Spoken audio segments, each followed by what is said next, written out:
Seja muito bem-vinda, seja muito bem-vinda ao meu canal, Maria Helena. Meu canal. Ó, Que chique, hein? chique. Tem um canal de televisão. Ó, Um canal no YouTube. já contou pra galera que seu sonho era ter uma rádio quando você era Meu rádio? sonho era ter uma rádio quando eu era menor, sabia? Rádio não, rádio. Rádio. Eu ficava trancada no meu quarto brincando de rádio. Nossa, agora tô realizando esse sonho. Esse vídeo também, o áudio dele vai depois pro podcast. E aí você vai poder ouvir fazendo outras coisas também, se você quiser. Se você não quiser ver a nossa carinha. Bom, hoje o Felipe é meu convidado de honra e eu espero muito, muito, muito que ele seja meu convidado por muitas vezes. Eu espero que ele seja convidado uma vez por semana, pelo menos. É pagando bem, né? Hoje o Felipe vai contar cachê. algo pra gente muito legal. Na verdade, a gente vai fazer uma conversa aqui, Vamos. te contando a importância de se Talvez posicionar. Talvez contar um pouco de onde surgiu, né? Sim, Essa conversa. sim, só vou trazer esse título assim, que é a importância de se posicionar e não de se meter no assunto alheio, no assunto da vida alheia. E aí a origem disso tudo. Bom, qual é a origem disso, Felipe? Acho que são vários. Assim, eu e a Helena, quando tá aqui em casa, eu falo que a gente filosofa muito. A gente começa a bater papo, de repente começa. Nós temos muito um perfil de tentar entender como o mundo funciona, de como as pessoas funcionam, como as relações funcionam, como as sociedades funcionam, as comunidades funcionam, etc. Então a gente acaba entrando nesse lugar filosófico, aí a gente navega do filosófico para o espiritual, do espiritual a gente vai navegando em outras linhas e vertentes, e quando vê, a gente entra num estado de flow assim, e começa a acessar uma sabedoria muito profunda. E nesses momentos que a gente está acessando a sabedoria muito profunda na nossa investigação, que é o momento que eu falo, gente, a gente devia estar gravando isso. Toda vez que a gente está acessando esse lugar, eu falo, nossa, a gente devia estar gravando isso, porque olha quanta riqueza que a gente está recebendo. Porque chega um momento que a gente não está mais racionalizando. Chega um momento que a gente começa a realmente fluir mesmo, chegar, receber mesmo, baixar, fazer download de coisas muito profundas, assim, de sabedorias muito ricas. E nesse momento eu falo, pô, a gente podia estar gravando isso. Aí quando a gente senta pra gravar, trava tudo. Parece que a portinha da sabedoria fecha e aí a gente tem que fazer um processo de começar de novo, reaquecer ou resgatar o que a gente conseguiu coletar na hora que estava conectado e compartilhar. A minha esperança era de conseguir as pessoas presenciar esse processo acontecendo, que não é um processo muito compartilhável, vou assim dizer. Porque ele passa por várias camadas de tensões, eu não vou chamar de conflito, de tensões, de opiniões diferentes, às vezes opiniões controversas, às vezes julgamentos e opiniões sobre outras pessoas, outros comportamentos, até a gente conseguir sair dessa camada de julgamento e moralismo para acessar a sabedoria. E esse processo faz muito tempo, sei lá, quantos anos que a gente já está junto? 5 anos, pelo menos os 4 anos que eu falo que eu quero gravar esse processo. Então esse hoje é uma experimentação. Segunda experimentação, vai ver se isso acontece. Se não acontecer, a gente vai compartilhar o que a gente vem aprendendo e vem descobrindo. O muito legal disso tudo que acontece com a gente é que muitas vezes a gente descobre que algo funciona. Não quer dizer que seja o melhor para todo mundo, mas quer dizer que a gente pode compartilhar algo que pode contribuir com a sua vida para que você tome atitudes mais centradas e que você consiga então ter uma vida mais leve, mais fluida, mais em si, mais dona de si mesma, que pode então funcionar para você. Então partimos do pressuposto de que estávamos nós conversando sobre a diferença entre você se posicionar sobre algo, se posicionar na vida e você acabar se metendo em algum problema alheio. E eu trouxe isso pensando que assim, nossa, alguém que diz assim, vê alguma briga acontecendo, vê alguma coisa acontecendo e vai lá se meter naquilo, muitas vezes essa pessoa está partindo do pressuposto, e aí o Felipe vai me dizer um pouco sobre isso também, muitas vezes essa pessoa está partindo do pressuposto moral, ou seja, eu tenho minhas crenças morais, eu sei o que é certo, eu sei o que é errado, detenho a sabedoria, e detenho também talvez o bastão de julgamento, e eu posso ir lá e dizer, ele é errado, ela é certa, ou ela é errada, ele é certo. Quando a gente estava falando sobre isso, eu me lembrei de conflitos que, por exemplo, amigos, casal de amigo meu que tinha no passado, que eles brigavam, aí uma pessoa vinha falar comigo e metia o pau, falava, nossa, ele não presta, não sei o quê. Depois de uma semana eles estavam juntos de novo e eu ficava, meu Deus, mas eu falei mal dessa pessoa, e agora? Como eu fico? Porque eu também socava o pau junto, né? A pessoa era minha amiga. Então ali eu comecei a perceber, nossa, talvez eu precise me ligar mais sobre o que é esse me posicionar. E aí o Felipe trouxe percepções muito ricas. Muito parecidas, aliás. Tipo, eu trouxe assim esse lugar de quantas vezes eu vi. Nossa, se você entrar no Twitter, pra quem não sabe, tem uma parte assim dark no Twitter, né? E de vez em quando eu entro, navego lá para poder estar em contato com o que está acontecendo no mundo. E aí no Twitter você às vezes encontra assim, situações de pessoas que se meteram em tretas alheias e que deu muito mal para essa pessoa. E o casal ali continua bem, entre aspas, continua vivendo sua vida. É muito comum você ouvir casos de violência doméstica, por exemplo, onde pessoas que se meteram se deram muito mal e o casal continua seguindo. Por mais que a pessoa que está lá de fora fica julgando, mas está seguindo porque a pessoa não consegue, não tem coragem de sair, não tem força, não sei, etc. Tem um monte de julgamento desse tipo de comportamento que pode ter, pode ser verdade ou não, não vou entrar nesse mérito, mas a pessoa que se meteu saiu prejudicada. Eu não vi uma situação onde a pessoa que se meteu teve algum tipo de benefício. É raríssimos os casos onde tem algum caso de heroísmo. E esse outro caso é bem específico. A gente até conversou uma vez, né, caminhando na rua, de falar assim, quando é que a pessoa sente o momento de intervir? E aí me veio essa sabedoria de que quando é algo que está acontecendo vivo naquele momento, algo que não é racional, não vem a partir do julgamento. É como se viesse uma energia que todo mundo que... Se você pegar entrevistas de pessoas que interviram e foram heróis, entre aspas, em alguma situação, você vai ver que todas as pessoas falam assim, eu não fiz nada. Você vai ver que todas as pessoas elas falam assim, eu não fiz nada. Eu ouvi uma voz, eu senti no meu coração um chamado muito forte, foi um movimento involuntário que me levou a fazer essa situação. De resgatar alguém, de resgatar um animal, de fazer alguma coisa. Então eu percebo que esse tipo de intervenção, quando ele é espontâneo, quando ele não parte de um julgamento, quando você não está olhando a pessoa, a situação e fala, nossa, isso é errado, nossa, que injusto, isso é injusto, não, isso aqui. Quando você não está nesse lugar de julgamento, quando você só age sem pensar, não sem pensar, porque falar que sem pensar é falar que você é sem responsável, não é isso. Quando é alguma força maior que te faz mover, você não está se metendo, você está a serviço. Mas quando a gente está num lugar de abrir um campo para começar a discutir aquilo, se é certo ou errado, se a pessoa devia ter feito ou não devia ter feito, quem é o culpado, quem não é o culpado, aconteceu isso por causa daquilo outro, aí a sua intervenção vai ser baseada no seu ego. E aí você se embola de um jeito, mas de um jeito que assim, não dá bom. E a gente tem muita experiência com isso, de acontecer esse tipo de se meter e se lascar. E aí eu comentando com o Felipe sobre um degrauzinho. Então, por exemplo, a pessoa às vezes está julgando no moralismo e ela ainda não subiu o degrau do opa, existe um contexto maior, existe algo maior que, se você perceber, você pergunta assim, às vezes você pergunta para as pessoas que se meteram no conflito, por que isso aconteceu? A pessoa fala, não sei explicar.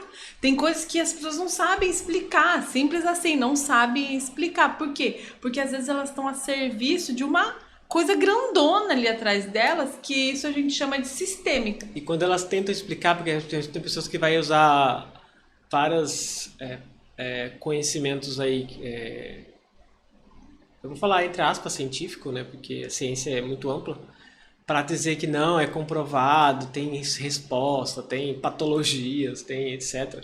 Mas na verdade, de verdade mesmo, uma experiência própria, quando você encontra a verdade, tem uma cartinha do baralho da criança que fala, a verdade é aquilo que todo mundo concorda. E é verdade que quando você encontra a verdade, aquilo te traz paz. Então, se você está sustentado por uma verdade que não te traz paz, pelo contrário, te encontra inimigo, faz você encontrar guerra, faz você encontrar conflito, talvez não seja verdade. Porque a verdade, ela liberta a pessoa. Ela liberta ao ponto de fazer a pessoa falar assim, uau, agora eu entendo tudo o que aconteceu e tudo o que acontece. É uma coisa mais transcendental, a verdade. Não é à toa que se você buscar as religiões, todo mundo que se conecta com religião, não importa qual religião, ela está indo buscar algo que está além do que o moralismo humano consegue definir. Ela olha a justiça humana e fala, a justiça humana não me serve, é injusta. Ela olha os conceitos morais e fala, esse não me serve. E ela vai para um lugar muito mais amplo, algo abstrato que está além do certo e errado. Então, para mim, a verdade, ela está muito conectada nisso. E quando, por exemplo, alguém fala para mim assim, não, mas o que aconteceu de verdade foi isso, isso, isso. Quando a pessoa me conta a verdade e não me traz paz no meu coração, não é verdade. É meu coração dizendo, isso não é verdade. Porque se for verdade, vai te trazer paz. Já foi feito aí falando de ciência, trazendo comprovação científica, já foi trazido comprovação científica que o ser humano tem uma capacidade de ler quando alguém está mentindo ou não. É natural do ser humano. Ela consegue identificar se alguém está sendo autêntico ou não. O corpo dela expressa em batimento cardíaco que muda, em respiração, em hormônio, tudo. Existe uma mudança química quando alguém está mentindo na sua frente, você está presente. Ou seja, a gente tem uma capacidade natural de perceber algo como verdade ou não. E a verdade, quando o corpo recebe, traz relaxamento. Solta as armaduras. Você com certeza já sentiu essa verdade em algum momento. Passar por você fala, uau, isso me trouxe centro. Talvez até agora, nesse momento, quando você está ouvindo isso. Isso, pode ser. Pode ser. É. O que eu ia pedir para você é que você falasse sobre o degrau, porque daí você me trouxe uma outra visão, uma nova visão sobre esse degrau. Eu vou dar um passo para trás. Recentemente eu acabei fazendo isso, eu acabei me intrometendo em algo que não era para me intrometer. Legal. Se você conhecer o triângulo de Karpman, que é o triângulo do drama das relações, fala que no triângulo todos são vítimas e cada vítima tem sua vertente. Tem o salvador, tem a vítima e tem o agressor, que a gente chama de perseguidor. Que é tão vítima quanto, por mais que... São várias faces da vítima expressadas de forma diferente. Eu acabei me metendo numa coisa que não devia me meter, e aí eu saí do meu lugar. Eu entrei no drama do triângulo, porque tem relações saudáveis, né, na análise transpessoal fala, ali nesses dias estudando Pathwork fala, enfim, tem várias vertentes que falam sobre isso, sobre o processo de se relacionar. Se você pegar yoga, falando sobre yoga, sobre a mente, sobre... Mas uma dúvida, você está me dizendo então que tem uma relação saudável que é quando você está no seu lugar e quando você sai dele que você entra no triângulo, é isso? Exatamente. Por isso que chama triângulo de drama de Karpman. Ou seja, quando você entra no drama, quando você começa a fazer a parte do drama, você veste um papel. Ou o contrário. Quando você veste esse papel, você entra no triângulo de drama que você vai dançar entre esses três papéis. Compreendi. Então você só entra no triângulo quando você sai do seu lugar. Do seu lugar. Porque daí você usa o papel de outro lugar. Você entra em outro papel. Porque o lugar... Qual que é o seu lugar? O seu lugar é de adulto. Na maioria das vezes, né? Porque se eu estiver falando com uma criança, o lugar da criança vai ser a criança. Então, se o seu lugar é você ser o adulto e você sai do seu lugar, dentro do triângulo você vai tomar um lugar que não é seu. Perfeito, entendi. Entendeu? No seu caso, na sua treta, você tomou meu lugar. Meu perfil, né? Meu perfil é me levar pro Salvador.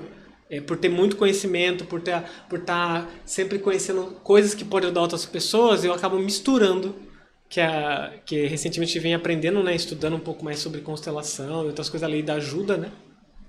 Que a gente só pode ajudar aquelas pessoas que pedem ajuda. E isso é uma coisa muito difícil, que eu aprendi antes mesmo de falar em constelação, ou ler, ou aprender em constelação, eu aprendi isso a duras penas.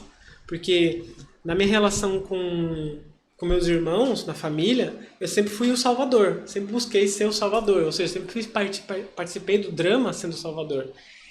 E sempre deu muito ruim pra mim, me meter na história dos irmãos tentando ser o salvador. Porque quando eu tava tendo ser o salvador, eu não era irmão, eu era pai. E aí eu saía do meu lugar.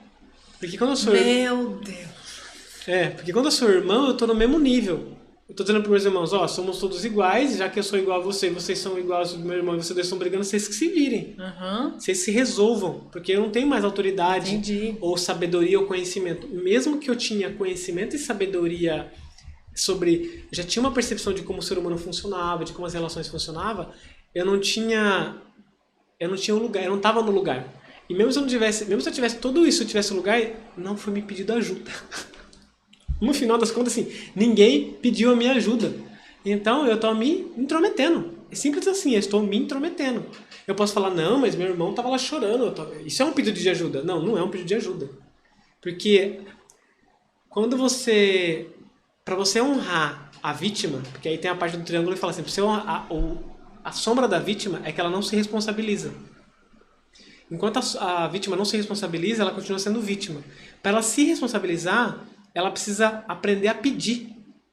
Ela precisa entrar na vulnerabilidade. Às vezes ela não tem coragem de se vulnerabilizar para pedir ajuda, para ser humilde. Pra pedir o que ela precisa. E isso é muito né? complexo, porque quando você fala, não, mas a vítima sofreu, você tem coragem de falar que ela não tem essa coragem. Gente, eu tô falando da minha experiência de vida. Eu já me vi muitas vezes em vítima, no lugar de vítima, e no lugar de vítima eu não pedia. Porque muitas vezes a vítima precisa de uma reparação. Às vezes, de fato, tem alguma coisa que aconteceu, essa pessoa foi atingida e o que ela precisa é de uma reparação. Só que ela tem que ter humildade, vamos dizer assim, de pedir a reparação. Pedir saber reconhecer o que ela realmente precisa. Porque aí a gente pode entrar num lugar que chama vingança. Isso. E a pessoa fala assim, é a punição, né? Eu senti dor, agora eu quero que você sinta dor também. E aí eu vou, para que você reconheça a minha dor, então assim, a pessoa, o que a vítima às vezes quer? Reconhecimento. Eu estou aqui no processo de lidar com vítima, o primeiro passo que você faz é reconhecer a dor que essa vítima sofreu. Você precisa reconhecer que existe dor ali. Não importa se existe certo ou errado, se todo mundo é vítima na história, não interessa. O que tem que ser reconhecido é que existe dor. A partir do momento que existe dor e tem reconhecimento, existe esse lugar de olhar para a dor, passou dessa fase, a pessoa pode ficar presa nisso. E aí que entra o drama. A pessoa vai passar pela vítima e pode sair disso. Se ela não sair do drama, ela pode pular para outros papéis. Quais são os outros papéis? Ela se tornar o perseguidor. Ela se tornar então o agressor. o triângulo é perseguidor, vítima e salvador. Então, no seu caso, quando você estava no Salvador, depois que a coisa desembolava, você virava, às vezes, ou o agressor ou a vítima também. Porque depois que ele se virava acertava... geralmente o agressor. Porque aí os dois ficavam contra mim. Eu criava inimizade com os dois irmãos. E aí eu ficava tão pistola, porque eu queria ser reconhecido, ou seja, o Salvador queria ser reconhecido, que eu brigava com eles. Nossa. E aí eu me tornava o agressor. Mas sem perceber que o que eu precisava era reconhecimento, e sem perceber que o que eu precisava, que aí tem o lado, o antídoto para cada papel. Então a vítima, o antídoto é aprender a reconhecer suas próprias necessidades, perceber o que realmente precisa e saber pedir isso. Saber não só pedir, é saber criar, se comunicar para conseguir ter aquilo que precisa. Sem exercer um poder opressivo como recebeu. Porque muitos falam assim, eu preciso de reconhecimento, eu preciso de reparação, e então eu vou oprimir outras pessoas, que é a famosa revolução. Por que eu não concordo com revoluções? Porque revolução é tipo a troca de poder. Existe o ditador, existe alguém que está sendo oprimido, aí a vítima está aqui embaixo, ela sente muita dor, ela quer inverter o papel. Ela quer tomar o poder e colocar quem o agrediu lá embaixo, na cadeia, enfim. Punir, a pessoa fala assim, agora você vai sentir a dor que eu senti. Isso quando a vítima às vezes entra na vingança. Então o a vingança, só para deixar claro, a vingança não é algo ruim. Porque a gente tem essa concepção e percepção de que vingança é algo ruim. Não é algo ruim, porque se a gente julgar como ruim, a gente entrou dentro da história moralista de novo, a gente se embolou. É um mecanismo de resposta para você ter o reconhecimento da dor que você sentiu. Ninguém está julgando que ser vingativo é bom ou ruim, tanto faz. É um mecanismo que a pessoa está usando para reter esse reconhecimento. É efetivo? Sim, não é. Não. Então, o que seria mais efetivo seria reconhecer o que precisa e reparar essa dor. Porque realmente pode ter existido uma dor, na maioria das vezes existiu. Às vezes é expressar a raiva, é colocar a raiva para fora, porque diante da dor pode ser que venha muita raiva, venha muita impotência, venha muita coisa. Então, tem todo um processo primeiro para você desenvolver. E isso estou falando baseado na minha história de vida, que é o que aconteceu comigo. O que aconteceu com a Helena, o que a gente já experimentou e viu acontecer com outras pessoas. Sim. E a gente vai percebendo o que funciona. Então, peraí, vamos lá. Vítima, isso.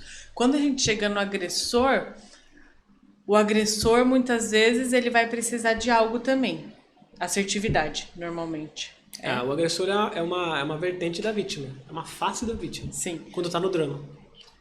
Sim. Quando tá no drama, que é a parte importante. Porque você pode ver um comportamento e falar, nossa, esse aí é agressor. Aí a pergunta que eu faço pra você é, ele é agressor e você é salvador?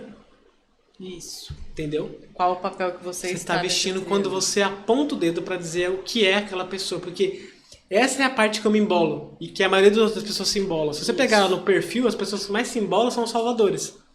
Porque elas se embolam porque elas têm conhecimento de algo.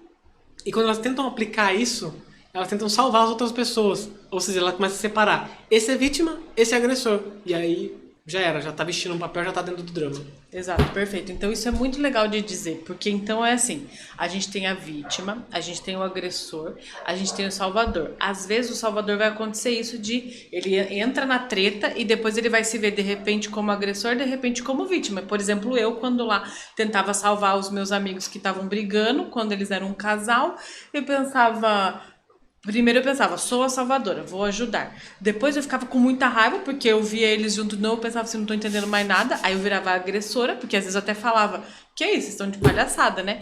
E por último eu ainda me sentia vítima deles, porque daí era assim, nossa, eles estão me fazendo de besta.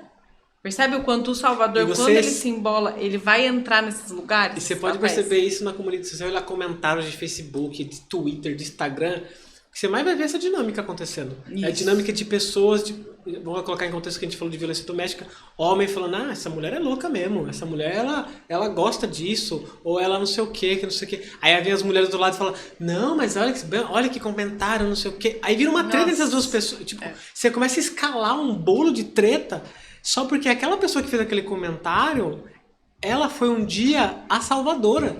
Ela um dia tentou defender, só que ela tomou porrada no meio da história. Você pode pesquisar, você pode perguntar para essas pessoas. Essa pessoa tem uma história, ela tem uma experiência de vida para ela estar fazendo a postura que ela está fazendo. Quando ela está julgando outra pessoa, ela viveu alguma história. E essa história, às vezes, é porque ela se meteu na história de alguém. Ou dos pais, ou dos avós, ou dos amigos, do colega, não importa qual. E ela falou assim, ó, baseado na minha experiência de vida, eu acho que é isso, porque ela tenta resumir moralmente. Porque, ó, eu tentei ajudar a pessoa, a pessoa não quer me ajuda, o problema então é da pessoa. O que você mais vê é essa dinâmica. Só que quando a gente fica presente nessa dinâmica, o que acontece? Eu tô dizendo, então, que existe alguém com problema. E aí a pessoa que é a vítima, que já recebeu uma pancada, recebe uma pancada de segunda. E aí vem alguém que é salvador dessa vítima e repete o ciclo infinito. Sim. Você vê ciclo infinito. Mulher defendendo outras mulheres, um homem metendo pau, aí vem um outro homem que quer defender a mulher, e aí fica nessa... E aí o que acontece nisso, gente? Tem uma vida passando, você percebe? Então o que a gente tá tentando mostrar aqui é assim, olha só. Existe essa dinâmica de treta na vida. E se a gente olhar de longe, um pouquinho só? Por quê? Não quer dizer que a gente é melhor que ninguém, não. Só quer dizer que a gente tem uma vida pra viver aqui nessa terra. A gente não tá aqui assim... Não é só uma vida, não. É uma missão, né? É, uma missão. Todo mundo veio pra cá pra fazer uma missão. E que provavelmente sua missão não é salvar o amigo que tá tretando no Facebook. Até não porque é. se você não consegue nem salvar a si mesmo, a gente não vai conseguir salvar ninguém se a gente não conseguir nem salvar a si mesmo. Isso. Então, o que acontece? Muitas vezes a gente vê de onde veio toda essa inspiração. Porque a não ser que você acha que você é perfeito ou perfeita já, que não precisa ser salva, então você já tá pronto pra salvar outra pessoa. Não é o caso de ninguém, gente. Perfeito. Exato. Tá vivo aqui. Eu falei isso de propósito porque é o meu padrão de salvador que às vezes esquece disso. Tipo, você tem muito pra trabalhar ainda, Felipe. Você tá querendo se intrometer na vida alheia. Isso. Então, o que acontece? Muitas vezes isso acontece fora. A gente vê, por exemplo, treta de artista, treta de não sei o quê, e tem uma vontade intrínseca de salvar. Tá. Peraí, então, vamos voltar lá na história do Felipe, que ele se meteu na treta. E quando eu trouxe pra ele isso de, tá, mas então a pessoa que se mete na treta, ela tá nesse degrau mais embaixo, olhando moralmente só, não entendeu ainda que tem um lugar amplo, que muitas vezes é sistêmico, ou seja, envolve coisas que ninguém tá vendo. Aí o Felipe me trouxe essa outra visão. Já é hora de falar disso? Ou tem que trazer mais alguma coisa? Pode ser. Não, porque eu fiz uma analogia, né? Porque... Qual que é o problema do salvador? Quando você veste o papel do salvador. Eu vou falar sempre do salvador porque é o papel que a gente mais... A pessoa que está ouvindo aqui geralmente vai estar vestindo esse papel. É muito difícil a vítima estar ouvindo a gente. Muito raro. Acontece, mas é raro. O perseguidor é muito mais difícil ainda. Então, geralmente, quem nos ouve são os perfis salvadores. Que quando entra numa treta, numa drama, veste esse perfil. Porque geralmente o salvador está buscando conhecimento, está buscando autoconhecimento e acaba querendo ajudar outras pessoas porque fez muito bem para si mesmo. É o típico papel tipo o ayahuasqueiro que tomou ayahuasca e agora quer colocar ayahuasca nas caixas d'água. Tipo, era eu. Falando, nossa, isso aqui pode revolucionar o planeta, vamos botar... Ou seja, Não faz sentido, né? E geralmente o salvador ele vai vestir o justiceiro e vai entrar no agressor, vai entrar na vítima. Então, no final, todo mundo já entrou em salvador em algum momento. E esse é o ponto principal. Isso. E aí quando a Helena falou sobre níveis, eu já fiz um exercício rapidamente no meu cérebro e falei assim, se eu começar a ouvir isso, porque eu estava conversando, né? Porque se eu tentar concordar com níveis, eu já vou automaticamente, inconscientemente, me colocar como superior. E aí eu já me caguei todo de novo. Porque se eu me colocar como superior, a facilidade para eu entrar no Salvador é muito maior. Muito maior. Não estou dizendo que vai ter pessoas que têm melhores habilidades que outras. É natural isso. Eu, às vezes, sei muito bem melhor lidar com uma planilha no Excel do que a Helena. Ok. Mas ela também sabe lidar com coisas melhores que eu. Enfim, não é esse tipo de discussão, de comparação. Vai ter pessoas que têm coisas que sabem fazer coisas melhores que as outras. Só que quando você entra numa questão moral, é muito legal você fazer o exercício de perceber que você está criando níveis. E aí quando a Helena trouxe quando a gente estava conversando, né? A questão de níveis, eu falei assim, tá, uma outra forma talvez de ver, uma analogia, é só pensar numa casa. Então imagina uma casa e imagina que tem uns quartos, sala, etc. E aí, essa pessoa que está num conceito moral, que está imersa entre o que é certo e errado, ela está dentro de um quarto escuro. Nesse quarto escuro é confortável estar lá. Porque eu não preciso olhar para mim mesmo. No escuro eu não preciso ficar olhando para mim mesmo. Eu não preciso ficar olhando para minhas imperfeições. Já teve essa percepção? Se você, faz um exercício, talvez você... Eu não sei, talvez você já até vive isso. Ficar uma semana sem olhar pro espelho. Vai chegar uma hora de você ficar uma semana sem olhar pro espelho, sem você tirar selfie, sem você se ver, que você vai falar assim, nossa, eu sou minha cabeça. Você vai ter essa impressão que você só é aquilo que você pensa. Não é à toa que tinha um filósofo que falava, né? Eu penso, logo existo. Que é muito engraçado, porque se você reduz o seu ser ao pensar, é uma redução. Você reduzir você. E aí, quando você está nesse quarto escuro, você é isso. Você só é mental. Totalmente mental. Você tem um cabeção desse tamanho, tudo você quer resolver mentalmente, tudo que você quer entender mentalmente, você desconecta do corpo. Então você não faz exercício físico, você não traz movimento, você... O sentir é racional, você não sente com o corpo. Você não sente com o corpo, você racionaliza o sentimento. Então, fiquei com raiva. Ah, tá, beleza, fiquei com raiva, senti raiva. Ah, tá, passou. E na sua cabeça você já resolveu todo o sentimento, já resolveu tudo, mas seu corpo você não permitiu sentir. E nesse quarto escuro, você está desconectado do seu corpo. Você está só ali na mente. E aí, você não está vendo mais a realidade. Porque a realidade só é confirmada através do sentir. O sentir é que traz base. Quando você está vendo uma situação... Eu vou dar um exemplo bem típico disso. Quando eu falei lá da pessoa que é herói, né? Faz um ato heróico.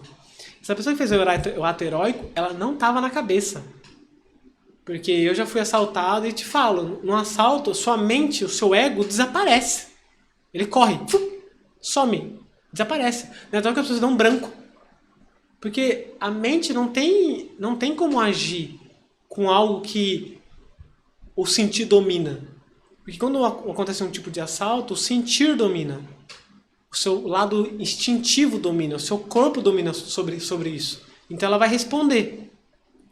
Então quando você está desconectado do seu corpo, você pode entrar nesse lugar de paralisia. Você tem as fases do trauma de assalto, tudo mais, tem as fases.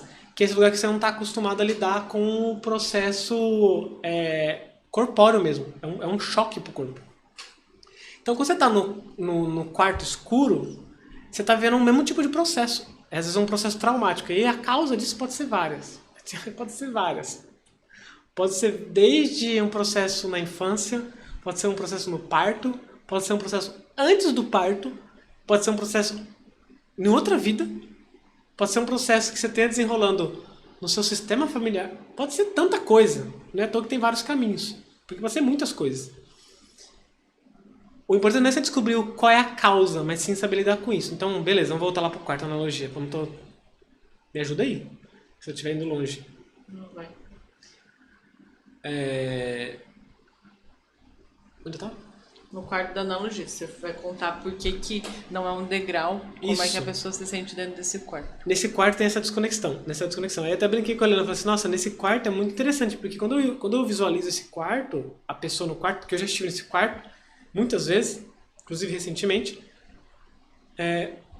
a gente tá isolado, perdido, sentindo completamente desconfiado da vida. A gente não confia em ninguém na vida. É uma desconfiança muito grande, é uma desconexão com a vida muito grande. A gente está muito mais próximo da morte, ou de coisas relacionadas à morte, ou que destrói, do que coisa que constrói. Se você pegar a rotina de alguém que está nesse quarto, a rotina dessa pessoa é totalmente destrutiva. O fato de não se movimentar e não criar exercício não é uma questão de gosto. Eu achava que era gosto, né? Que você está no quarto, você vai achar que é gosto. Eu só não gosto disso. Vai ser sua opinião mental. Eu só não gosto disso. Seu corpo precisa de movimento. É a mesma coisa que sentir. Seu corpo precisa sentir. Faz parte do seu corpo. Emocional, sentir. Não, eu sou mais racional. Não, isso é só uma opinião sua. Você tem emoção, você vai precisar sentir em algum momento da sua vida, porque senão você está em desequilíbrio. Simples assim, é uma simples verdade. Tentar negar essa verdade que é um problema, você se manter dentro do quarto fechado. E aí eu falei assim, acho que o movimento que as pessoas precisam fazer, e é difícil fazer, é sair do quarto para ir para a sala, onde tem mais luz. Ir para a rua, onde é mais complexo ainda. Porque quando você sai para esse lugar, você precisa usar seu corpo. Você entende isso? Você precisa dominar seu corpo. Quando você está no quarto, você está usando só sua mente. Que se você pegar a fase da criança, desenvolvimento da criança, ela aprende a lidar com o corpo, ela aprende a lidar com a gravidade, ela aprende a lidar com sons externos, e aí ela vai construindo a mente dela. Aí o ego vai sendo construído a partir disso. E aí chega um ponto que o ego dela, a mente dela chega a um ponto extremo e ela precisa meio que voltar pro corpo. Fazer esse movimento de voltar. Que na verdade não é definitivo, é um ciclo. Ela vai pro corpo, vai pra mente, vai pro corpo, vai pra mente, vai pro corpo. E muita gente trava nisso, para na mente. Muitas vezes nesse quarto ela vai também alimentar sentimentos que são sentimentos superficiais mais intensos. Como assim? Então, por exemplo, até quero ouvir de você se você acha isso também, mas, por exemplo, esse quarto a pessoa vai sentir raiva. Isso. Só que essa raiva é uma raiva que porque chega de um estímulo externo, mas essa raiva pode ser uma proteção para algo que tem que ser visto mais profundamente. Então ela vai ficar sentindo essa raiva, ela vai ficar sustentando sentimentos mais densos no Você mundo. falou isso aqui é uma coisa louca que acontece nesse quarto escuro, é a pessoa assim, como ela tá vivendo a morte, ela precisa se sentir viva. Como é que você se sente viva? Sentindo essas coisas Sentindo intensas. raiva. Você Tá. quer sentir mais vivo do que sentir ódio por alguém? Se sente vivo. Se sente tão vivo ao ponto de querer atirar a vida de alguém. Nossa, que perfeita essa comparação, porque é exatamente isso mesmo. Porque você sente vivo. Você tem uma Porque daí, energia então, na verdade, brutal nascendo de esse você. estímulo que você precisa é para se sentir vivo. Aí vem um vício na raiva. Um vício no ódio. Tá, mas como que a pessoa que tá vendo a gente ou tá ouvindo a gente vai saber que você tá lá no quarto? Eu nem sei se a pessoa que tá no quarto consegue ouvir a gente. Frequência. Questão de frequência. Aí que tá. O quanto agora entra nós em querer se misturar. Entrar no Salvador. Sim, Dessas mas tô pessoas. querendo dizer assim, por exemplo, o quarto não é um lugar onde você habita ou não habita. É um lugar que você às vezes habita. Depende do nível da pessoa, né? Se você pegar uma pessoa com uma depressão, por exemplo, ela respira o quarto. Tá. Se você pegar uma pessoa que não tá na depressão, mas tá bem cabisbaixa, tá bem não sei o que, ela passa a maior parte do tempo no quarto e de vez em quando recebe alguma luz ali. Certo. E aí talvez nesse momento ela pode receber, às vezes a luz dela é às vezes conectar com um pastor que ela ouve, Tá. às vezes é conectar com algum guru espiritual, Então vamos um pensar mentor, assim. um coach, Certo. sei lá o quê. Qual vai ser A o caminho? gente... Qual vai ser o caminho da pessoa, a gente não sabe, Certo. mas em algum momento ela vai se conectar com isso. Certo, mas então vamos pensar em comportamento. Vamos pensar assim, uma pessoa que tá no quarto, geralmente ela tá, às vezes, ocupando o lugar do Salvador. Ela tá julgando, dizendo que existe certo e errado. Geralmente, às vezes até O papel não sei dizer, porque pode ser vítima também, pode ser agressor também. ser agressor também. Sim, com certeza. Só que ela tá nesse lugar de olhar que... Ela tá no drama. Sim, no drama. Certo, perfeito. Sempre tem alguém... Quando eu falo drama, não é o drama que a gente usa como forma pejorativa. Que o pessoal fala, drama, mimimi. Ai, que dramático. Não nesse sentido. É esse drama que é a grandão palavra que foi aí. usada para descrever o processo. Certo. Beleza. Quando a gente sai desse quarto, vai para essa luz. O que a gente enxerga quando a gente olha um drama? Por exemplo, quando a gente olha uma briga, um conflito. O que quem sai desse quarto olha? Vê o que ali? Quando sai do quarto? Quando tá ali já no outro lugar, ela já nem vê mais o conflito, o que que ela vê ali?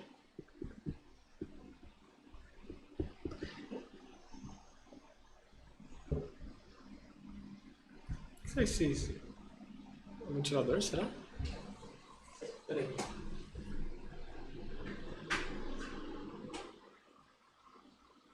Parece que tá saindo vento mesmo, né? Caraca. Espero que não tenha saído tanto vento assim. Então, vamos lá, faz a pergunta de novo. Quando a gente sai desse quarto, quando a gente olha para esse conflito, a gente não vê mais o conflito?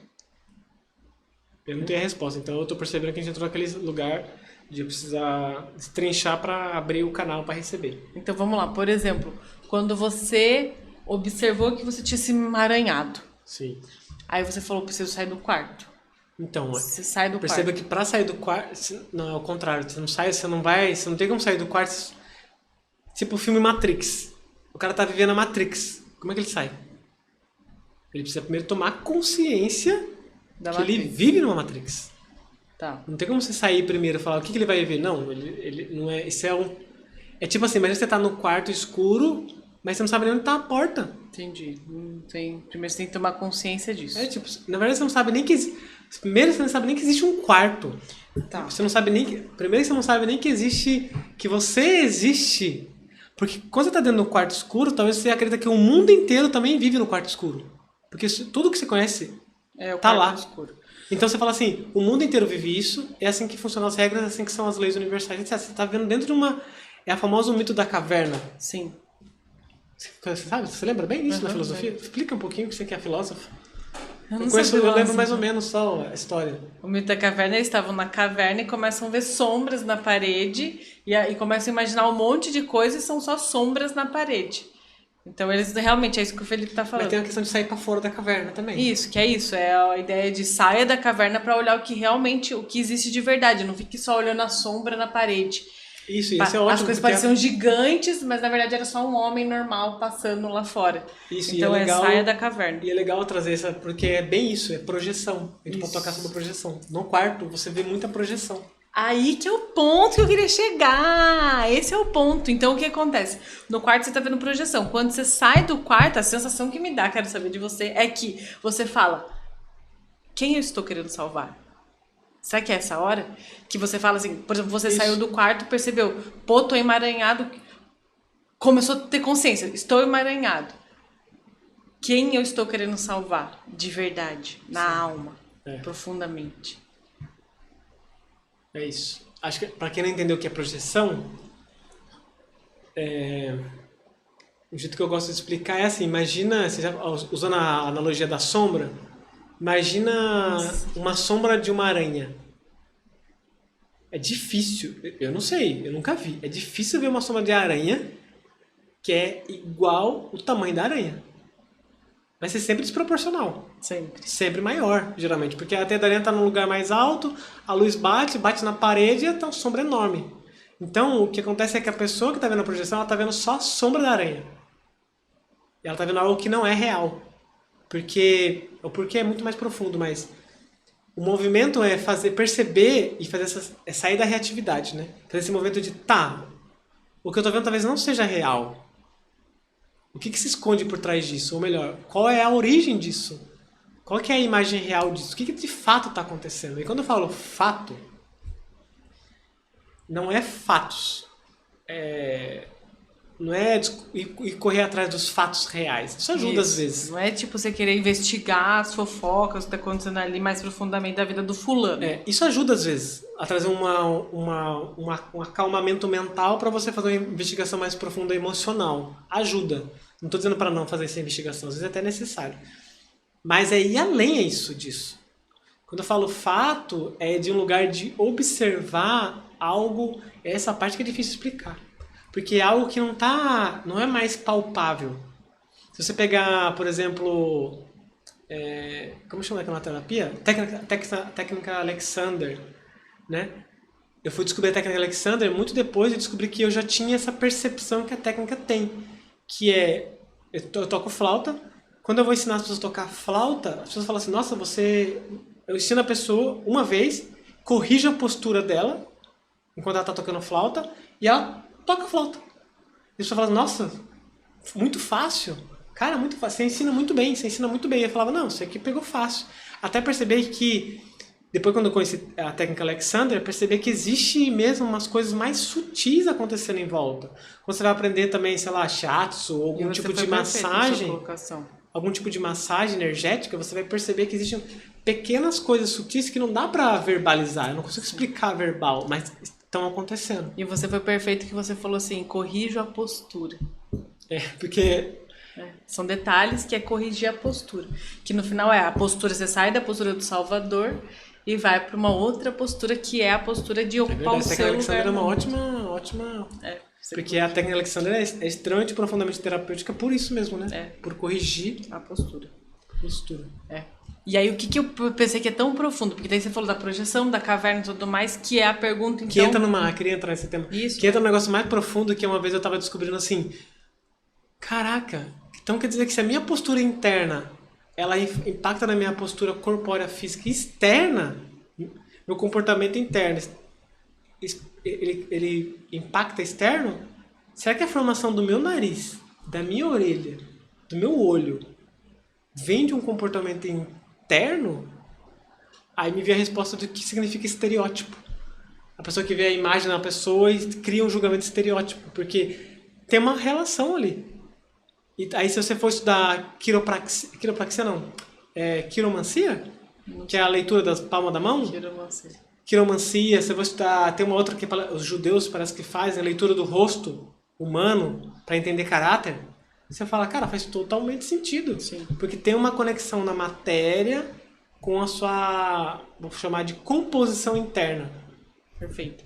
E aí, se a gente for pensar um pouquinho mais profundo, também tem uma coisa assim, que é a minha postura na vida também vai fazer com que o outro me veja dessa forma. Então, por exemplo, se eu olho para o outro como agressor, muitas vezes ele vai se portar como agressor. E esse é o ponto principal, por isso que eu até para poder servir o seu aprendizado.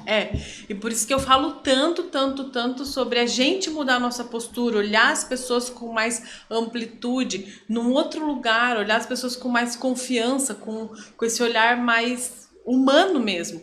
Porque muitas vezes quando a gente olha pro outro daquela forma, o outro é lançado. E aí eu não tô querendo também tirar a responsabilidade do outro, claro que não, mas tô querendo dizer que o outro, ele acaba sendo lançado a viver também no seu campo, aquele campo que você... Sabe aquela história da mulher que acha que ela tem dedo podre? E ela percebe que, na verdade, a questão do dedo podre dela é porque ela tem uma questão com o pai que ela tem que resolver, que tá ali no campo dela, em que ela só atrai o cara que vai fazer mal pra ela. E não quer dizer que ela tem dedo podre, quer dizer que o campo dela ressoa aquela informação que você precisa se reconciliar com seu pai, porque senão você vai estar o tempo todo encontrando essas pessoas. Então esse é o ponto. Quando você tá no quarto escuro e você percebe, opa, tem uma porta, encontrar a porta talvez seja se perguntar, o que eu preciso aprender aqui? Então, por exemplo, o Felipe lá no conflito. Isso. Quando você perguntou o que você precisa aprender aqui, você pôs a mão na maçaneta. Exatamente. Eu sabia que tinha algum aprendizado, eu não sabia qual. Eu desconfiava que eram alguns aprendizados, mas eu sabia que tinha o meu, mas ainda não tinha descoberto qual. Quando eu descobri a minha postura, eu falei, opa, já sei o que eu preciso aprender. Agora eu preciso achar o caminho para desenvolver o aprendizado, ou relembrar, às vezes relembrar, é espiral, né? É evolutivo, você repete os mesmos padrões nos níveis superiores no sistema de evolução. Então, quando eu percebi isso, eu falei, putz, preciso dar um passo para trás, que é me reconectar, né? Me reconectar. E aí, a partir do reconectar, tudo mudou, tudo muda. Isso. E é muito louco isso, porque às vezes o que a gente está falando para muitas pessoas é algo assim incompreensível, e vai ser incompreensível. Para muita gente que vai ouvir isso, vai só ela usar como argumento para sustentar o drama, sabe? E esse é o preço que a gente paga por ter a coragem de compartilhar nossos aprendizados, nossas visões. Esse é o preço que a gente vai sempre pagar. Toda vez que alguém compartilha algo que está aprendendo, que fez bem para si, que pode fazer bem para outras pessoas, pode pagar esse preço. De ter pessoas que vai usar aquilo como argumento para continuar sustentando a sua postura. Uma postura que, no fim, não está trazendo bem para essa pessoa. Porque uma coisa que você pode ouvir, que é fato, é se a pessoa está de bem com a vida, se ela está em paz, ela não tá no Instagram, ela não tá nos comentários do YouTube, ela não tá no Twitter, cara. Ela tá vivendo a vida dela. Ela tá construindo coisas, ela tá gerando, eu vou falar riqueza, mas não no sentido de dinheiro, ela tá gerando riqueza pro mundo em todos os aspectos. Ela não tá consumindo, ela tá produzindo. Isso, ela não tá consumindo, ela tá criando. Isso. Sabe? Ela tá num momento, ela tá num negócio de compartilhar, ela tá vivendo uma plenitude. Ela não fica perdendo tempo julgando os outros ou combatendo uma ideia ou achando que existe uma ideia contrária. Existe uma guerra acontecendo. Porque isso é muito comum, assim, às vezes eu me pego no meio de pessoas falando sobre guerra e eu falo assim, que parte de mim ainda tá vivendo guerra? Tipo, porque é só sobre mim no fim da história. Isso. Que parte de mim tá vivendo uma guerra interna ainda, que tá lutando contra uma outra parte de mim que não aceita uma parte de mim. Porque existe uma parte de mim que eu não aceito, e aí quando eu não aceito essa parte de mim, cara, o resto é só projeção. Você pode pegar todas as pessoas que têm guerras, que se envolvem em guerra, que se envolvem com treta, que se envolvem com coisa, tá só sendo um sintoma de uma resposta dizendo, existe uma parte de mim que eu não aceito. Isso. E era esse o ponto que eu queria chegar, que é a pergunta que a gente precisa fazer. Então, quando a gente olha para algo assim e a gente começa a querer se embolar, a primeira pergunta é, o que eu preciso aprender aqui? Porque aí, por exemplo, eu tô dizendo isso porque muitas vezes tem muitos casos que acontecem na mídia e tudo mais e as pessoas ficam irritadas querendo que as outras pessoas se posicionem. Se envolve mesmo. Alguém precisa tomar um lado. Então, todos contra não sei quem, todos contra não sei quem. Isso tá certo, isso tá errado. E aí, tudo bem, eu acho que cada um tá no seu processo, e às vezes eu precisei também ir pra lá, não sei o que, todo mundo vai, não sei o que. Isso, eu até comentei, na verdade, o quanto, quando, vamos dizer, eu e a Helena saiu do quarto, tá fora do quarto nesse momento, porque a gente pode voltar pro quarto a qualquer momento. Porra de gente. Aí, sei lá, saímos do quarto, né? Saímos da Matrix. A gente pode voltar a qualquer segundo. Se a gente estender nossa filosofia ao ponto de começar a criar superioridade, a gente entrou num outro quarto escuro. Perfeito, entendeu? Amor. Você pegou alguns tipos de crenças e começou a criar separação, que tá achando que é melhor que alguém, já entramos num outro quarto escuro. Então vamos dizer que a gente saiu um pouco do quarto. Fora do quarto, o que eu faço fora do quarto? Eu preciso servir alguma coisa, preciso ter algum propósito, eu preciso estar fazendo alguma coisa. Então eu preciso ajudar a servir para quem está dentro do quarto. Nessa hora, quem está fora do quarto percebe que quem está dentro contribui tanto para quem está fora quanto quem tá fora para quem tá dentro. Ou seja, existe uma interdependência tão profunda aí de que não existe mais o de fora do quarto tentando salvar quem tá dentro do quarto. É a pessoa que tá dentro do quarto escuro ajudando a pessoa de fora a se manter fora. Sacou? Porque você pode perceber, todo mundo que teve uma superação grande na vida, não importa qual seja, ela de alguma certa forma ela inspira outras pessoas a seguir esse caminho, que é sair desse quarto escuro. E se quando essa pessoa não tem a quem a servir, ou seja, não tem quem inspirar, ela perde o propósito dela. Ela vai entrar em outro quarto escuro, de um outro tema dela que ela tá vendo na vida dela. Vai entrar num outro tipo de sombra, sabe? Sei. Perfeito. Bom, a pergunta então é, o que eu tenho que aprender aqui? E por que isso é tão importante? Porque muitas vezes, por exemplo, quando a gente vai pensar em histórias com homens, né? Muitas vezes a gente vê a mulher que tá com raiva porque o fulano fez não sei o que lá com a fulana lá dos artistas e a pessoa tá com raiva daquele fulano.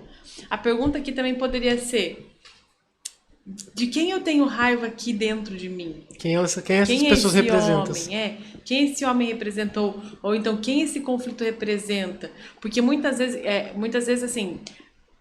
se eu tô com dó dessa mulher lá de fora, quem é essa mulher que eu quero salvar aqui? E muitas vezes a gente vai encontrar tudo dentro da gente. Então, por exemplo, eu tô falando isso porque eu tive muita raiva dos homens. Pra mim era tipo a raça que podia ser exterminada na Terra. A raça, como se a raça homem fosse raça. Mas como se o homem mesmo, né? Você vê o nível de separação, né? Era como se fosse o homem e raça mulher. Tinha isso aqui dentro de mim. Então eu tinha muita raiva. E aí eu fui perceber que a raiva que eu tinha, na verdade, estava tudo aqui dentro de mim. E é por isso que todo mundo fala, né? Você quer a paz no mundo? Resolva a paz dentro de você. Porque no final é dentro. E aí você percebe que os teatros que acontecem fora são teatros para que você possa olhar para dentro. gente estava até comentando, né, o quanto eu tive uma percepção, um insight há muito tempo atrás sobre as novelas. Porque meu lado julgador, né, primeiro lado julgador, julga a novela, julga tudo, fica julgando lá, né, julga Globo, julga canal, fica julgando. E aí um belo dia, depois de muitas coisas que aconteceu, eu tive um belo insight com as novelas e percebi que eu nem conhecia a Constelação nessa época. Mas eu tive uma bela, falei assim, porque olha o que eu fiz, olha como é que eu percebi isso. Eu me coloquei no lugar do artista. Eu fiquei pensando, como que seria que esse artista está exposto a tanta opinião pública? Tipo, como que é isso? Aí eu fiz um processo que eu sempre gosto de fazer isso. É tipo, um dia de artista. Tem um dia de princesa? Se você tiver disponibilidade para fazer isso, eu sugiro que você faça. Pega um dia inteiro. Um dia inteiro, não é uma horinha, meia horinha. Eu pegava o dia inteiro e falava assim, hoje eu vou ser um artista. E durante o meu dia a dia, as ações que eu fazia, eu ficava me relacionando e imaginando como seria para o artista estar vivendo as situações. E aí eu percebi a profundidade de que é o papel que o artista vive. Porque imagina, um artista pega uma novela, ele pega um papel, ele vive esse papel por 8, 9 meses. Você tem noção do que é viver 9 meses dentro de um personagem? Não é brincadeira, é um processo... Quanto isso impacta psicologicamente? Se você quiser entender esse assunto específico, assiste um filme chamado Jim. É Jim? Não lembro o nome do filme, mas tá na Netflix, eu acho, que o Jim Carrey faz. O Jim Carrey interpreta um personagem e, cara, é um documentário do filme. É a coisa mais insana. Porque mostra de forma clara o que eu estou tentando dizer sobre o quanto existe esse lugar profundo da interpretação, que as pessoas no teatro acabam desenvolvendo como um trabalho, só que sem elas saberem, elas estão servindo à humanidade. Sem elas saberem, elas estão servindo à humanidade. Isso é uma coisa muito doida. Então, uma forma de você também, de todos nós, poder honrar esse serviço, né? Esse servir dessas pessoas que muitas vezes viram polêmicas. Aí imagina quanta gente tá, todo mundo polemizado aí, muitas vezes com a vida revirada, exposta. E muitas vezes, de alguma forma, pode estar sim a serviço da nossa construção. Como assim? Ué, se eu fiquei com raiva do homem e fiquei querendo salvar a fulana, que história é essa? Que triangulação é essa na minha família? Quem eu tô querendo salvar aqui? Será que eu quero salvar a minha mãe e tenho raiva do meu pai? Será? Sabe assim? Fazer esses questionamentos. Será que qualquer coisa, gente, qualquer julgamento que a gente tiver com relação ao outro, é legal que a gente possa trazer pra gente. É sempre que a gente vai conseguir fazer isso? Não. Esses dias mesmo, né, amor? Eu me embolei também em julgar. Fiquei assim, amor, não tô aguentando lidar com esses julgamentos. E agora? E depois, refletindo, eu falei, nossa, cheguei. Eu julguei porque eu queria ter essa coragem que essa pessoa tem. Pronto. Sabe? Já achou, agora é só cuidar. Pronto. Aí é só eu tomar posse da minha coragem e fazer o que precisa ser feito. Claro, não é fácil. Não. Por que não é fácil? Porque primeiro você vai ter que passar pela sua sombra, que é a parte sua que fala, nossa, a pessoa não sei o quê, a pessoa não sei o quê. Você vai ter que olhar pra essa sombra. Não é legal pra mim também admitir que eu julgo, que, nossa, penso mal das pessoas. Penso. Mas aí eu passo pela sombra e posso chegar no lugar onde eu preciso chegar, que é a verdade interna. Eu acho que o equilíbrio, na minha concepção, é assim. É uma dosagem de autoaceitação com não conformismo.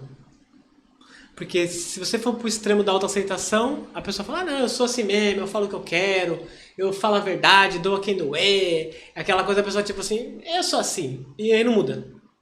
Porque se aceita. É o extremo da autoaceitação. Aliás, se você estiver convivendo com uma pessoa assim, é um sinal, viu? Que talvez você não se aceita.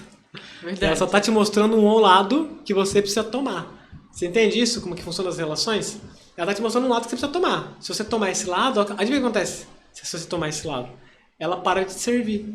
Aí ela vai poder, às vezes, até entrar no lugar dela. Ela mesma. Ser ela mesma. Ou você vai descobrir e vai conseguir ver ela mesma como ela realmente é. Porque talvez ela tá sendo uma aranha. Só que você que tá vendo uma sombra enorme. É complexo. As relações humanas são complexas. Complexo, É um jogo profundo e maravilhoso. Porque Não é a hora à que toa você que- olha pra isso, você fala, que é isso? Que é um espetáculo. Quem fez isso aqui fez um espetáculo. Não é à toa que Buda falava sobre Maya, que é o véu da ilusão. Isso é o véu da ilusão. É uma coisa assim que, tipo assim, tá na sua frente, assim, ó. Só que você não tá vendo. é transparente. Pra você ver, você tem que dar uns passos pra trás, ficar longe, assim, ó.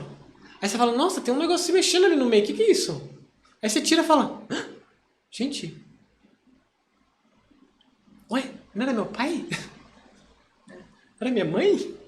Que doideira é essa? Projeção. Projeção pura, então, tipo assim, por isso que fala sobre rasgar o véu da ilusão. E aí tem o processo do yoga, eu sempre falo, tem vários caminhos, vários. Cada caminho para uma pessoa, para um sistema, uma composição, o histórico.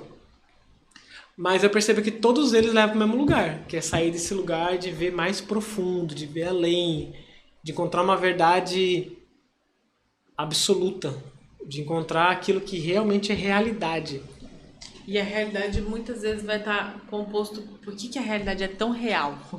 Porque ela está composta por aquilo que é seu. Então, por exemplo, quando eu julgo o outro e falo, ele fez isso, ele fez aquilo, ele é ruim nisso, ele é ruim naquilo, eu estou dizendo sobre o outro. Isso a gente não vai poder dizer que é real, mas quando eu digo assim, olha, eu julguei porque eu queria ter essa coragem, isso é meu.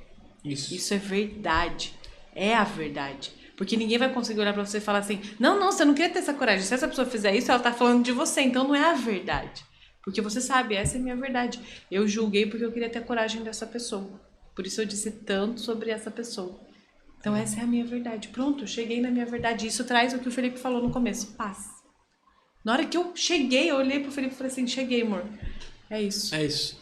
Não preciso mais nada. Você percebe com a prática de encontrar esse caminho de paz, que não é mental, que vai afinando, assim, vai reorganizando o seu corpo a ponto de quando você vê uma pessoa falar algo, quantas vezes a Helena já presenciou isso? Alguém fala algo e a gente sente que essa pessoa não encontrou paz.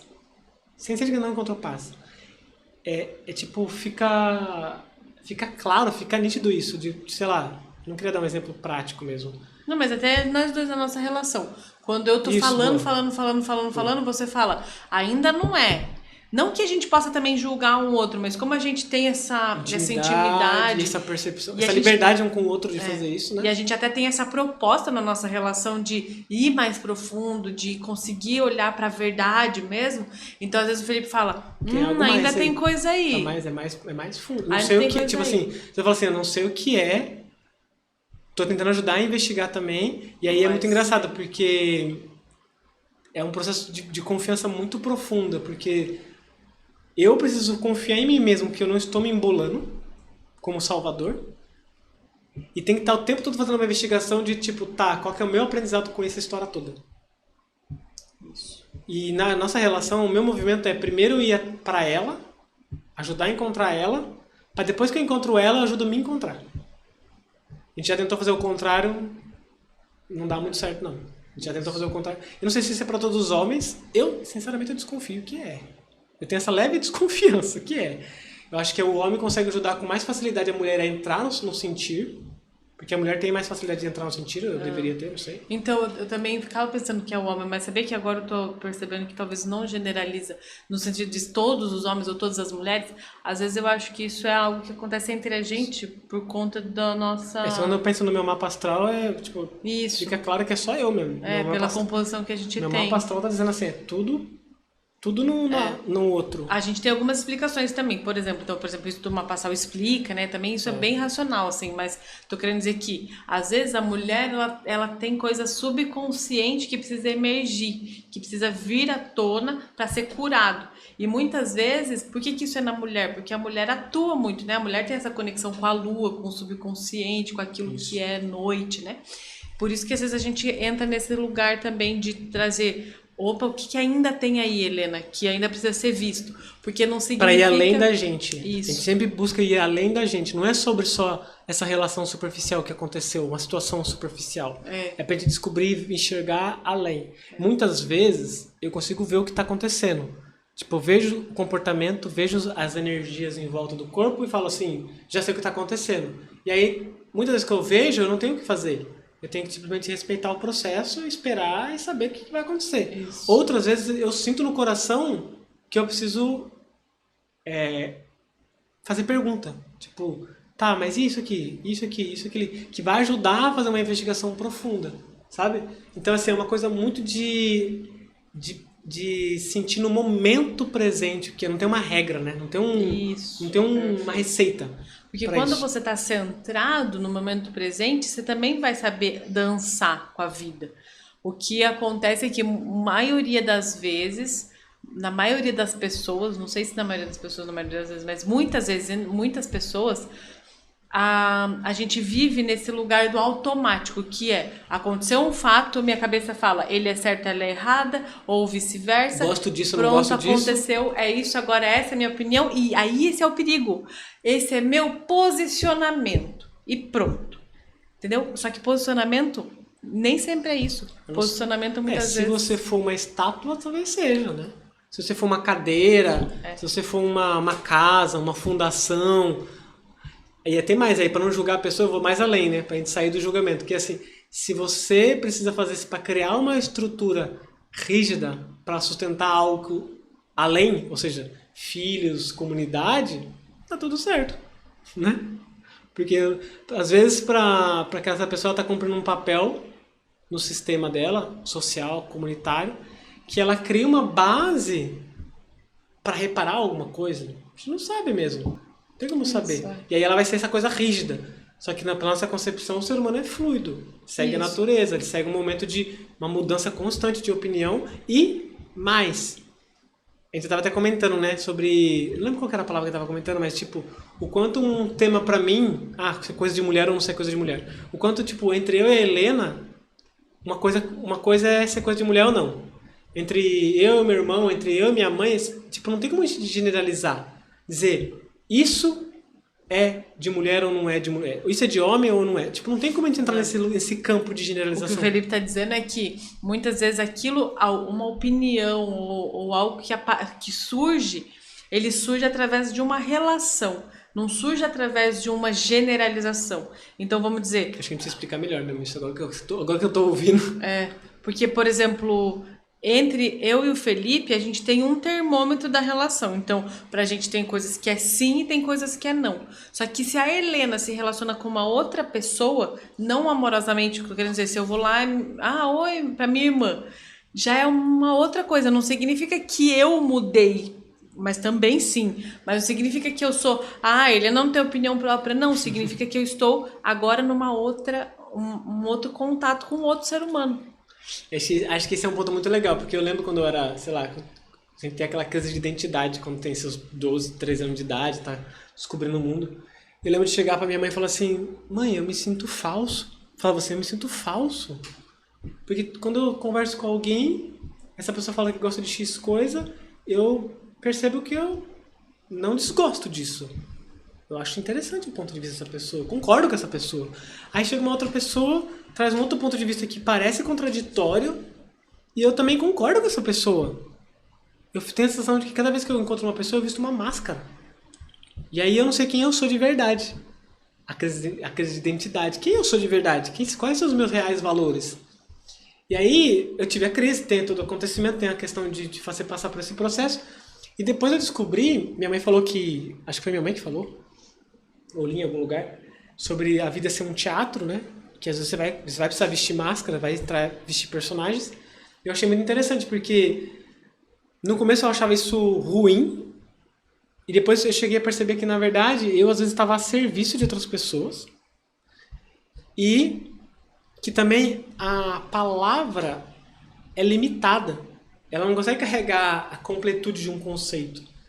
E às vezes o conceito é muito limitado. Então, às vezes na palavra, quando a pessoa está explicando, ela está passando uma ideia, ela está transmitindo uma ideia, e a palavra não está transmitindo a ideia de verdade. Quem está transmitindo é a conexão com essa pessoa, a conversa, o diálogo, as histórias que a gente já tem com essa pessoa. E aí nessa transmissão, nessa relação, eu concordo. Porque eu sinto igual a essa pessoa, porque a gente se relaciona, porque o sentir está ali igual. E aí quando outra pessoa vem e traz uma ideia que parece contraditória aquilo, a mente vai ficar confusa. Porque ela fala, opa, não faz sentido. Não tem lógica o que você está falando. Não tem lógica. Se você pegar comprovados, dados científicos, o que você está falando é totalmente ilógico. Só que esse é o ponto. Quando você está na relação, não faz sentido mesmo. Não é para fazer sentido. Não é para fazer sentido. É para sentir. Sim. Não significa que você não vai ser autêntico. O que significa que você vai ser autêntico na fluidez. Isso. Então você vai ser autêntico Naquele momento. no momento. Não porque você é duro e rígido, então eu penso assim, você sempre assim e pronto, vou morrer assim. Porque é aquilo, a gente está em constante aprendizado e mudança, certo? Então o que eu sei hoje não é o que eu sei de semana passada. Então quer dizer que pode ser que minha ideia, meu pensamento, minha opinião já mudou. Isso. Não vou ficar com ela fixa. Mas por que a gente tem essa noção de fixo? Porque está associado à identidade, né? À toa que se você pegar práticas de meditação, vai falar, você desconecta do eu, desconecta do ego, do que você acha que você é, etc, etc, etc. Porque fica mais fácil você se manter vivo, fluindo. Porque isso é ser vivo. Você pega uma cadeira, a cadeira. Você tem uma cadeira, você vai passar um mês, você vai sentar lá, a cadeira está do mesmo jeitinho. A mesma função, a mesma coisa. Você pega um ser humano, um mês depois, outro ser. E a ideia é que mude, né? Bom, para finalizar, a pergunta que eu te deixo é... Caraca, 1 hora de live? 1 hora, amor. 1 hora de vídeo. A pergunta que eu te deixo, não, a reflexão que eu te deixo é se perceber se você está nesse lugar do justiceiro, que tem que fazer justiça a todo custo, e também isso que o Felipe acabou de encerrar dizendo, você pode ser novo. Então você não precisa vestir essa carapuça de justiceiro e ser para sempre o justiceiro. E até se perguntar, será que você era o justiceiro para sua família? Será que na sua família você era a pessoa que vinha e falava, não, isso está certo, isso está errado? Solta um pouquinho esse monte de coisa que você acha que você precisa ser e agora é isso, agora se posiciona em quem você é nessa fluidez, sabe? Nessa fluidez, dessa, opa, pera, tem algo que chega e eu posso então refletir sobre isso, descobrir algo sobre mim, porque aí o outro, ele não é mais um problema, percebe? Essa é a grande lindeza disso tudo. Então o outro, ele não é mais, o outro fez algo errado pra mim, mas ele não é um problema, ele agora é a sua solução. O Felipe só conseguiu sair do quarto porque ele se meteu nessa encrenca que ele se meteu. Ou seja, acaba que a gente faz assim, ó, muito obrigada, eu agradeço pelo servir. E aí pronto, estamos todos livres e de novo em movimento. É profundo, é lento e sempre se perguntar, o que eu preciso aprender com isso, né? Quando eu não aceito alguém do jeito que é, o que eu preciso aprender com isso? Cara, isso é muito profundo. Se eu não aceito alguém como é, o que eu preciso aprender com isso? É simples. Faz essa pergunta e aprofunda para dentro de você. Aí você pode falar, não, mas tem problemas no mundo que a gente precisa resolver. Concordo, tem muita coisa que a gente precisa resolver, melhorar e deixar mais eficiente, né? A natureza aí sendo degradada, tem muita... Tem uma lista, se botar uma lista aqui, tem uma lista gigante para resolver. Só que a gente precisa se certificar. Certificar é uma palavra engraçada, né? Certificado. A gente precisa, na verdade, investigar se essa necessidade de salvar o planeta Terra, ela vem de um lugar de estar servindo aos desejos da Terra. Ou se você está tentando salvar outra pessoa, você está projetando, às vezes tentando salvar sua mãe, porque sua mãe viveu uma história difícil, e aí você joga e projeta isso na Terra, porque a Terra é o feminino. Uhum. Ou você vê como esse símbolo. Perfeito, amor. E assim com Deus, que representa o Pai, e assim com, enfim, símbolos, simbologias, vai ter vários. Então acho que fazer essa pergunta primeiro, fazer essa investigação sempre, vai fazer com que a sua atitude seja uma atitude centrada, que vai ser aquela atitude de realmente estar a serviço como, entre aspas, herói. Aí você sai desse campo do triângulo do drama e vai fazer aquilo que vai ser necessário ser feito. Aquilo que você veio fazer. Aquele lugar. Aí você está posicionado. Isso é se posicionar. Porque aí você está posicionado naquilo que você veio fazer. Até deixar de estar posicionado, porque não é fixo. Não. Cada hora você vai estar posicionado. Só que aí você está a serviço do seu coração. E não mais de um negócio que, preciso salvar a minha mãe. E, sabe uma analogia que eu gosto de imaginar? É tipo assim, bambu. Já viu bambu? Imagina o bambu, cortei o bambu, e aí o bambu dentro tem um monte de, meio que tipo pelinho assim, um monte de coisinha, bem legal. Não sei se já tiver oportunidade de passar o dedo dentro do bambu, é interessante. Agora imagina esse bambu cheio de terra, barro dentro. Imagina isso. E aí você não precisa ser religioso para imaginar isso, mas imagina que Deus, ou a fonte, o universo, natureza, galáxia, ET, sei lá o que você quiser acreditar, não importa, algo maior, que é a fonte de vida, esteja querendo fluir, e você seja esse bambu, e você tá cheio de terra dentro, o que acontece? Não passa. Talvez passe um pouquinho ali para te sustentar, sabe? Talvez saia um pouquinho do que seu trabalho que você faz, saia um pouquinho e ajuda, e acaba contribuindo com outras pessoas. Só que, tipo, você percebe que você pode usar essa mesma situação que está acontecendo na sua vida para poder limpar você. E enquanto você limpa, também contribui. Porque, tipo, não existe você ficar perfeito primeiro para contribuir. Não existe, não é essa a ideia. Mas é aumentar cada vez mais esse fluxo, sabe? De fazer passar mais energia por dentro de você. E é isso. Perfeito, meu amor. Muito bom. Muito obrigada por participar desse episódio. Estou muito feliz com a sua presença. Você é um presente na minha vida. Que maravilha, hein? Me emocionado, Cid. E agora o microfone tá funcionando. Agora é de verdade. Real, oficial. Até mais. Até. Quer fazer outra coisa? Beijo.